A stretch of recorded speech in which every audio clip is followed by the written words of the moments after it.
О ремонте дорог говорил глава на встрече с журналистами. В планах на 2020 год освоение денежных средств не меньше уровня прошлого. Основной проект – это, конечно, реконструкция так называемой дороги 8А и моста через речку Речица.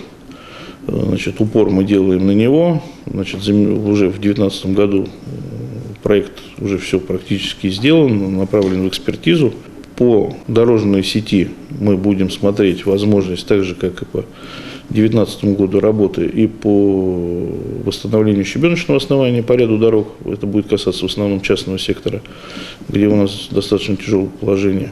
По городской сети также текущий ремонт, плюс проектную документацию будем разрабатывать уже начиная с этого года. Деньги будем в бюджете предусматривать на уже дороги с асфальтобетонным покрытием в ряде наших микрорайонов, в частности СМП, Заречье, потому что пожеланий от людей достаточно много. В этом году частично мы и Трубичино, и Заречное, и СМП сделали в щебеночном основании. В феврале где-то с комитетом транспорта и автомобильных дорог определимся по конкретным дорогам, что мы будем делать. И тогда там перечень на сайте разместим.